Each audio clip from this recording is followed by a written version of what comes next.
Hey, what's up, y'all? Welcome to Life According to the podcast. As always, I am your host, Cree Cole. It is Tuesday night, and y'all already know what time it is. It's time for Cree Said What? The weekly installment of Life According to the podcast, where we get into what's trending, what's new, what's hot, the things you might have heard about, the things you might have seen, the things you just didn't have time to dive into and find out more about. Baby, I may be covering it tonight, so let's get into it. Now, over the course of this past week, in my opinion, some things last week or two, since last Tuesday, life has been lifing on so many levels. A former NBA player gets escorted out of a WNBA game while wearing a shirt that says woman, and we'll get into it a little bit more in a minute. Karmelo Anthony does not get his retrial. Not yet, anyway. And after 30 years, someone is finally on trial for the murder of Tupac Shakur. And no matter how you feel about someone being on trial for it in 2026, no matter how you feel about how we got here, baby, we here. We here. So, like I said, let's get into it. Now, up first, I would be remiss being the basketball girly that I am, not to talk about the sheer bumbfoolery that occurred during the Chicago Sky and Fever game back on the 23rd. Listen, I know a lot of y'all heard about it. A lot of y'all heard about Freedom showing up at the game, carrying on with the folks, Natasha Cloud giving him the 1-2-1-2. But a lot of y'all may not know how we got here and why his presence was just such a jump scare, despite having on a shirt that said woman. But before I break down all of that, what we're gonna do first is I'm gonna go ahead and I'm gonna get into this clip. Let y'all see what happened, and then we'll come back so I can tell y'all how we got here and what I think about it. Y'all ready? Let's go. A 6-point basketball game. Chicago staying in it. Natasha Cloud. And right before the break, this was the scene inside Wintrust Arena. After Natasha Cloud got that bucket, she wanted her voice heard. We have talked about the conversations surrounding the W. That is Enes Kanter in the building today. Okay, so Enes Kanter Freedom was seated courtside at the WNBA game. He had on a shirt that read, if you couldn't peep what the shirt said, it said woman, now, an adult female. This followed an announcement from Freedom and another former NBA player, Royce White, saying that they plan to declare for the 2027 WNBA draft. Now, according to them, they're doing it as their protest concerning transgender participation in women's sports. However, both of them have been frequenting spaces like Fox News. Okay, right. So late in the third quarter, for whatever reason, don't know what he was saying, what he was doing, whatever the case may be, how he even ended up in Natasha Cloud's crosshairs. Because she had just scored a hard bucket, all the things, like you would think that there would have been absolutely no way that she would have been noticing this man, even though he's like 9 feet tall, noticing this man in the crowd. But however it sparked off, she did. She responded. She started yelling towards him. Freedom stood up and then stepped towards the court as players and officials tried to intervene. Security escorted Freedom outside, say away from the sideline, and inevitably up out of the stadium. Natasha Cloud and Tyler Marsh, which is, for all y'all that don't know, which is a Sky's coach, both made statements.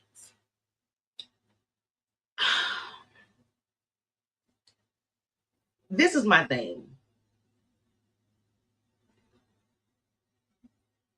There has been a lot of protesting, a lot of sound bites from a very specific WNBA player, Sophie Cunningham, that were recorded because she said the things in interviews that sparked this entire conversation. When at the end of the day, while both the WNBA and the NBA have always been favorable to their players, expressing their beliefs as far as politics, religion, all the things, right? This is not that. These two former NBA players, these two dudes are not transgender. They aren't transgender. And that's where the disrespect for me lies. Because I'm not going to front. I don't consider myself an ally. Because a lot of times when people could say that they're allies, first of all, they're held to a standard of human that I think is crazy, right? That's just my opinion. Also, people who call themselves allies tend to be an ally until something that's going on in the world, no matter what it is, personally affects them. As a Black woman, I understand how back in 2008, we were all one, we shall overcome. All during the Obama administration and when we were all voting for him, and we had all of these white allies. And then as soon as they thought that a situation or a certain president, Donald Trump, would be beneficial for them, they chose racism. They chose to try to go back to 1932, 58, 1866, hell. So that's why I don't go around throwing around the word ally all kind of way. But I do firmly believe that you are more than welcome to be who you want to be. Go where you want to go. Do who you want to do. Screw who you want to screw. Love who you want to love. But that is not what this is. That is not what whites and freedom are trying to promote. And if was their genuine take and a cause that they really cared about, it just seems like they would be spending more time promoting trans women athletes who aspire to be in the WNBA, because even though we haven't quote unquote heard of any, I'm certain there are, rather than making a mockery of what it is to be a transgender woman, what it is to be a cisgender woman, what it is to be a woman overall, because neither one of them wants any part outside of a t-shirt of what it is to actually be a woman. As the old folks used to say, play with your mama, don't play with me. Okay? But now let's go from the basketball court to the courtroom. Now, back April of 2025, Karmelo Anthony was involved in a unfortunate event where he took the life of 17-year-old Austin Metcalf and was convicted on June 9th of 2026. Anthony's attorneys argued that he acted in self-defense, but the jury rejected that defense and sentenced him to 35 years.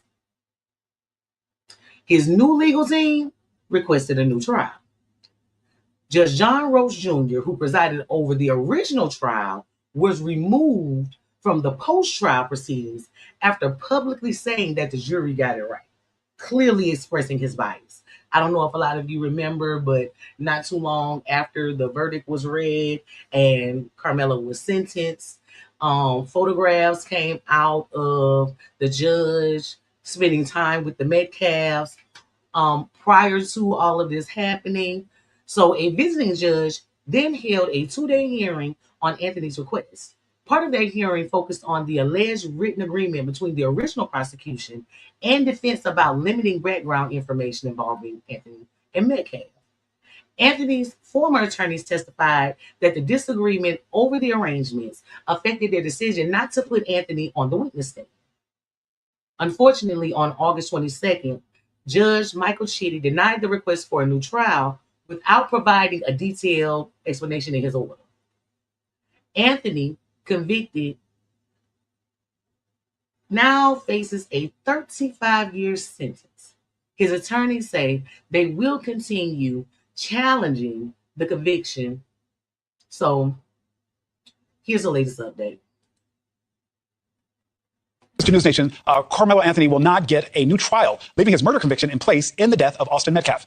Anthony will continue to serve his 35-year sentence. His bid for a new trial was focused on what happened before the trial took place, as well as an informal agreement between prosecutors and the defense over what evidence would be presented. Criminal and civil attorney Mark Reichel joins us now to help us walk through all of this. Mark, we're just getting this information into the newsroom, so I know that you've had an opportunity to review this and you're more familiar. Exactly what does this mean for us? Does this officially end the case, Mark, or is there more to learn? No. So when somebody's sentenced to a sentence like that, which was 35 years, almost a life sentence, there'll be plenty of time to relitigate this exact matter. Right away, they brought it up and said, new lawyers said, hey, there was this gentleman's agreement, much to our client's detriment. Shouldn't happen. It was bad practice on their part. So they wanted to get in there right away and get a new trial. Look, it's been denied. He's going to go up on appeal. But while that's pending, they can continue to gather evidence, do some research, investigate, get more evidence about this gentleman's agreement, kind of look at the record, determine how it really prejudiced him, refile a motion. You can file a new trial motion on new evidence just about any time. So this is not the end of this case. Not at all. Mark, and I guess that's the question. Those of us who have been watching it from the outside, I have to believe that people at home are like, what new information can be gleaned here? That it would seem that the defense and the prosecution both laid out everything that they had. What were the grounds that Karmelo was arguing? Well, before the trial started, they said, look, if Karmelo takes a stand, we've got some stuff which is going to embarrass him. We're going to try to impeach him and say, oh, yeah, you're such a great guy. Well, what about these things you did just before the crime happened? It's going to, inflame tensions because we're really polarized in this case. At the same time, they said to the defense, we know you have evidence about the victims here, those, the victims and the bad stuff they've done beforehand. If we can both sides agree to keep this out, we can just talk about what happened that day. And they both thought that was the logical thing to do. It'd be better for the jury. It'd be better for the public. It'd be better for the trial. And it wouldn't influence the judge or even the jury and so forth and so on. So they cut that gentleman's agreement. I got to be honest with you. Similar stuff like that happens. But if it's really that extensive of this gentleman's agreement and it wasn't litigated beforehand, like by pre-trial motions, it's a little strange. Mark, help me here with this here. Anthony's team dropped plans for him to testify in this trial. Do you think that hurt him? Is that something that they regret now? It's tough. Most defense attorneys, we don't put our client on the stand. And that's because it's going to come down whether the jury likes you or not. You could be doing a great job in your trial where you're attacking. You put your client on and it's over. If they don't like him, everything good you've done goes away. So that's the problem. Mark Reichel, I want to thank you again for jumping in here with this breaking news and walking us through. Now, as someone who has a child, who has a young adult, few years older than Karmelo Anthony, as someone who's had a child who has had their issues with the legal system, this is so unfortunate to me. And primarily because with all of the new information that has come out, because a retrial was an option, right? Because that's what his new attorney, his new legal team asked for. Because there were so many improprieties, because everybody wants to be fucking viral. So as soon as somebody says, I want to interview you, here your ass go Judge Joe. Because you want to be seen for what? I don't know.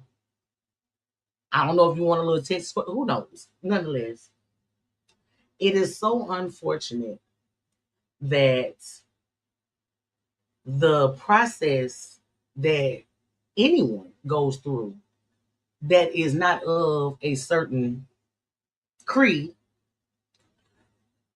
what they have to go through. I hurt for Karmelo's parents and extended family.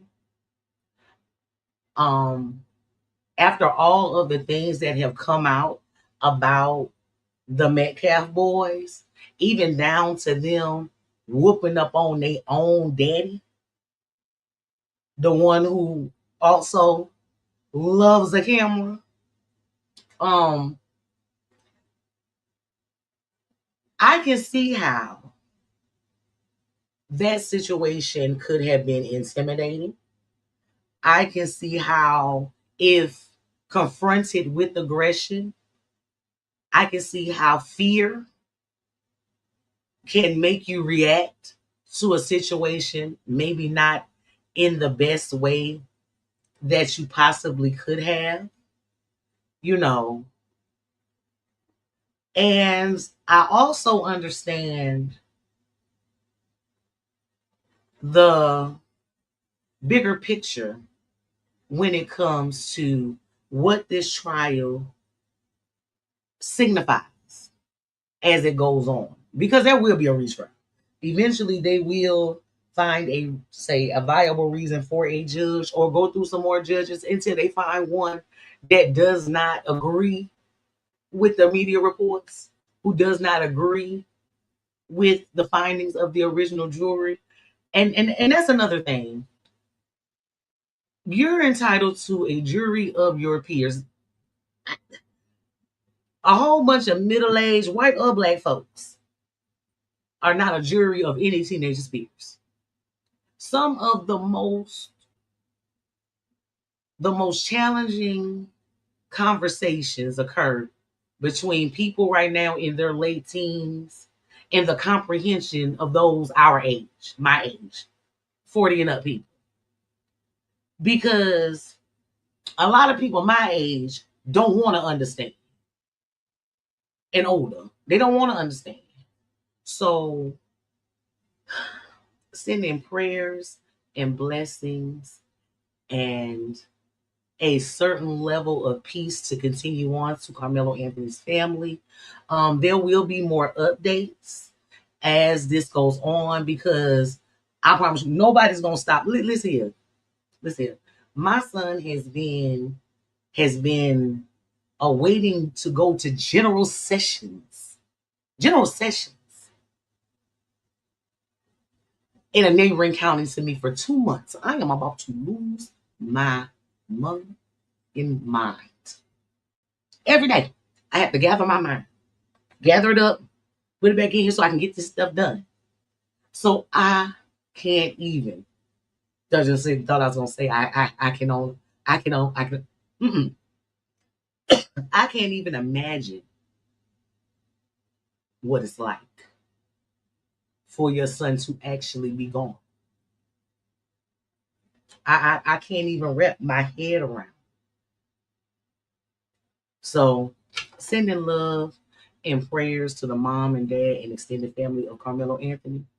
The fight's not over. The fight's not over.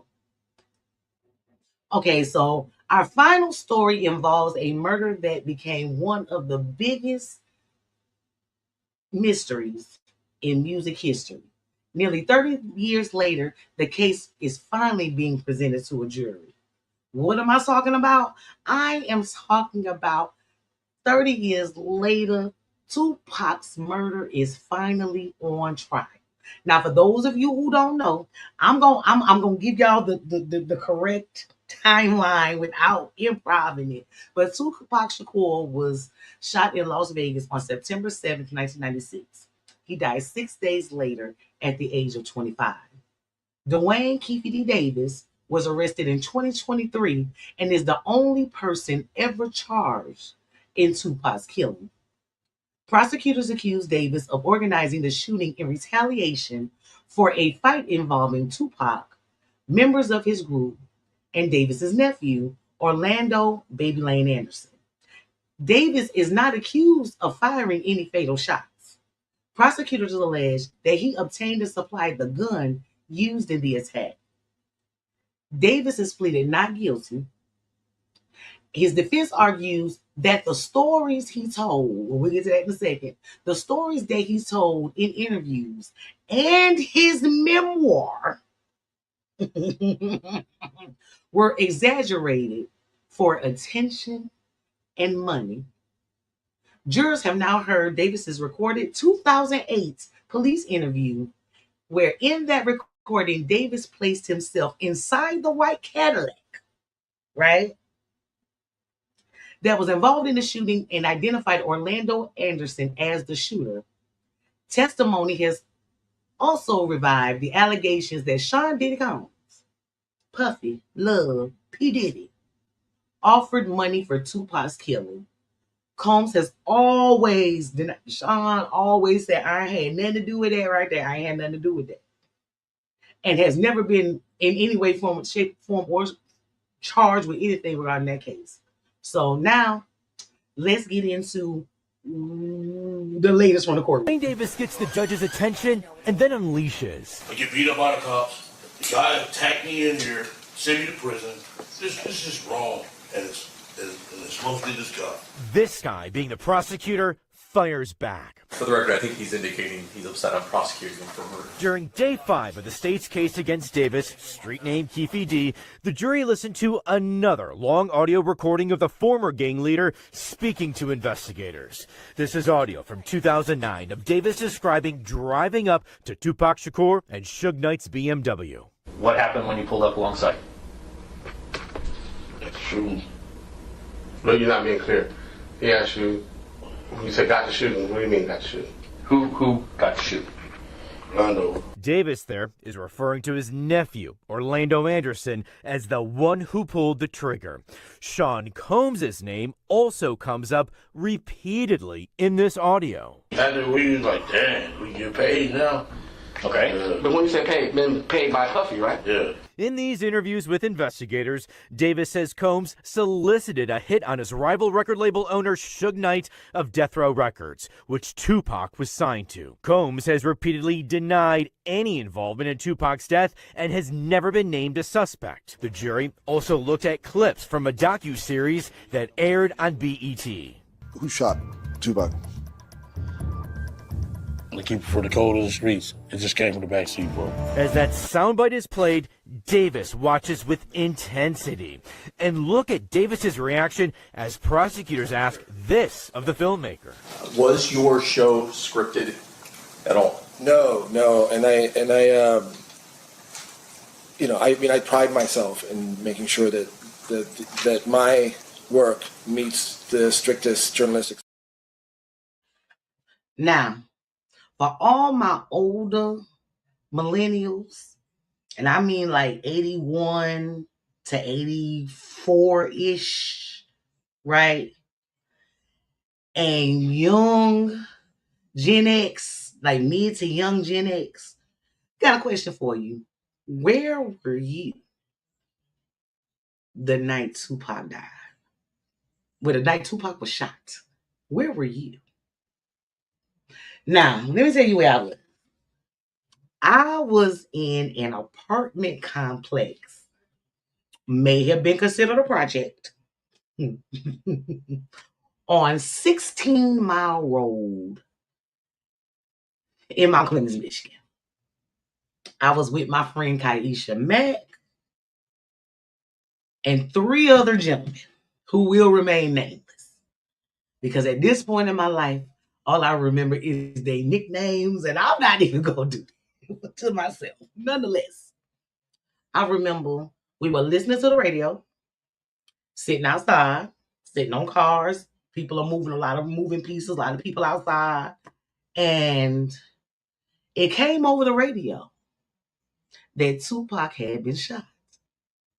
Now, this was following all of the East Coast, West Coast beef, the infamous Source Awards moment, all the tension that was there, the Soul Train, all these different things, right, had already happened. So there was a clear divide. I know that people be talking about the Kendrick and Drake beef in current day, but there was absolutely nothing more serious than the Bad Boy versus Death Row beat. Okay? The little cutesy 1-2-1-2 that y'all be doing, going back and forth with the podcasters that be kissing the ass and all that. Nah, it wasn't a kiss ass type of situation. It wasn't a fandom stand-up situation. Like, shit got real. Like, there were people who you could be somewhere and say you around a whole bunch of Bad Boy fans, and all of a sudden, Hit 'Em Up came on. It was motherfuckers that was like, oh, yo, who playing that? Who playing that? Who playing that? Cut that shit off. We don't do that. We over here on the... Now, mind you, we were in Michigan. We were in the Midwest. But we were east enough. Okay? Down south had its own thing going on. Let me tell you something. I'm a hip-hop head now. I have always been a hip-hop head. I have been a hip-hop head since I was about 10 years old. So this is 89, 90. This is even earlier than that. Salt and Pepper, JJ Fad. Straight Outta Compton. All the things, right? So by this time, I'm a teenager. 1997, I'm 16 years old. But I enjoyed the music from both coasts. So when Tupac died, I got Machiavelli. When Biggie died, I had Life After Death, and I had their projects prior to that. But for some people, this was so real. I remember they announced that thing on the radio, and two of the young men that me and my friend Kaisha were with literally broke down in tears. The other one started beating and kicking the car door. What the hell? When I tell you it was a visceral, physical, emotional reaction. Well, I was like, dang, that's messed up. But I've never had parasocial relationships. I really loved artists, but I've never had parasocial relationships with music artists. I mean, I have loved artists, but never that much. But that is the type of time that people were on during the time when Tupac died. And I always had a suspicion of my own conspiracy theory. I never thought Tupac was still living, that he was in Puerto Rico or Costa Rica, or wherever the hell people say he was, and he was out there hiding and all that shit, what people say. I ain't never believed none of that shit. However, I always believed that Pac getting shot was more about Suge Knight than actual Tupac, and that Biggie's death was a Stan fan cuckoo situation that was overflow of someone believing that they were retaliating on behalf of death row. That is what I believe. Ain't nobody gonna make me believe nothing no different. That's my quote unquote conspiracy theory, and always has been and always will be. Now, I remember back in around 2008 when Keffe D name was popping up everywhere. He put out the memoir. He had been arrested for some other stuff. And see, and that's the thing. I don't feel not even a little bit of sympathy for this nigga. You know how many, because I know, always running off at the mouth, always trying to be the center of attention, always trying to be all the things that Suge said back in the day, made Bad Boy not all that bad. You want to be all in the videos? You want Keffe D, you want to be all in the videos, baby. Like, not only did he put out a memoir depicting what happened that evening and implicating himself, trying to entertain police while he was squealing, snitching on other people while he was locked up on something completely unrelated, because he wasn't arrested for this until 2023. Those recordings of those recordings are from 2008. That's what he was popping in 2008. An entire, 11 years after. 11 years after that man's murder, you were in there singing about whatever you was in there singing about. A state's witness on somebody's paperwork anyway. In there entertaining the people, talking about you killed Pac. So what did you expect? I don't know what he expected to happen after all this. Like, there's no statute of limitation on murder. It was wild in 2008 to be talking to the police, snitching on somebody else, and then just throw this, just sprinkle in this little I killed Tupac shit on top of it, right? Because for whatever reason, you thought that because the person that you say pulled the trigger is already gone, it wasn't gonna matter. Baby, it matters. One go, you all go. They've never been like, it's who talks first. You weren't even under suspicion in 2008, but I guarantee you, after going in there doing all that lip service to the police, while you were doing the lip service on whoever you was in there snitching on, and then putting out the memoir, further implicating yourself in 2023, them police was like, hell, why not? Why not? This man has said, he has confessed. And the fact that his attorneys, his defense is, I just like attention. Well, God damn it, you have the attention. Sir, you have the spotlight. The spotlight is on you, sir. The spotlight is on you. I can't even feel sorry for the man. And I promise you, I am black man, black man, black man. I am black man, black man, black man. Black people, black people. I got a child that got his own legal issues. I'm no stranger to the justice system at this point. But sir, you too old. I know Keffe D. I'm 45. I know Keffe D got to be damn this thing. He got to be 65 years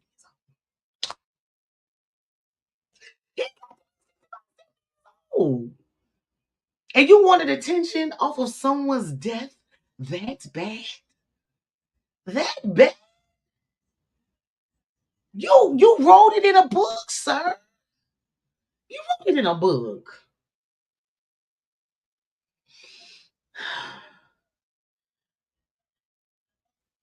If he really was lying the entire time, more than once, over and over and over again, in documentaries, in a memoir, while talking to the police also, if he was lying, right?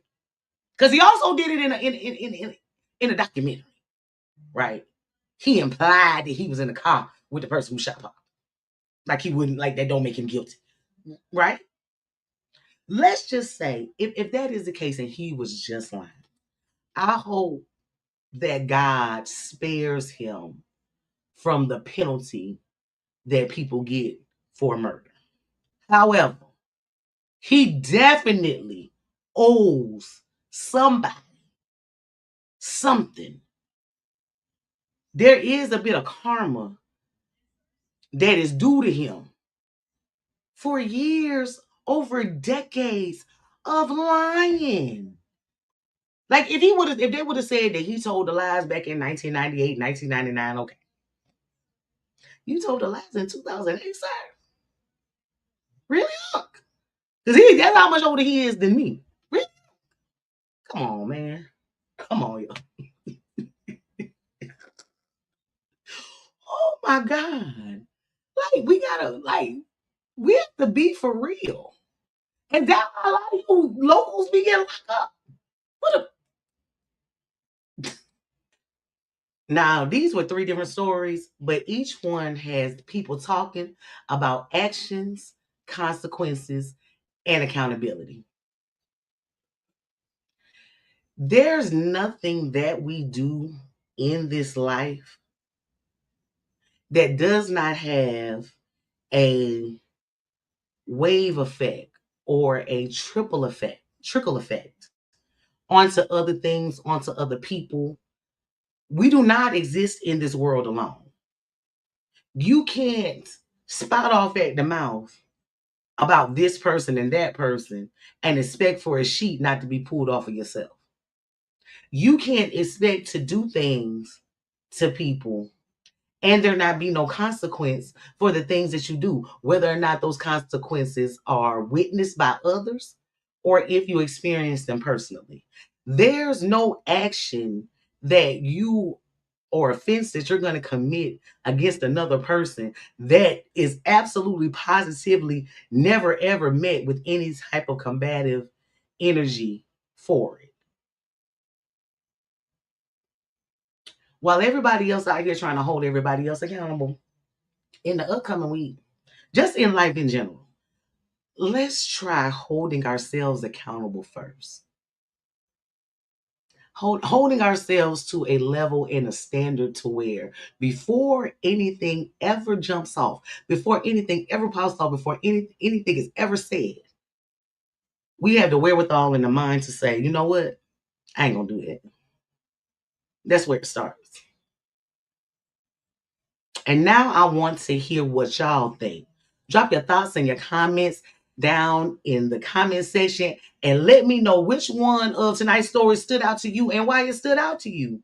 Make sure you follow, subscribe, and share this episode with someone who always has something to say about the stories that everybody's discussing. Because eventually, baby, I'm going to get around to them from Tuesday to Tuesday. From Tuesday to Tuesday, that's when I'm here. Make sure you, like I said, make sure you like, comment, and subscribe.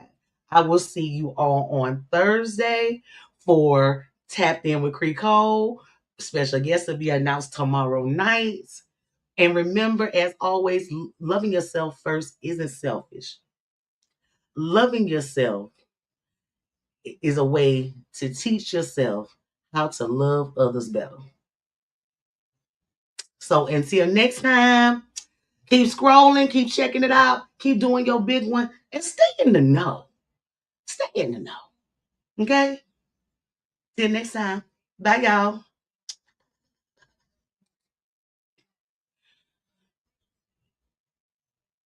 I don't never cut this thing off. Bye, y'all.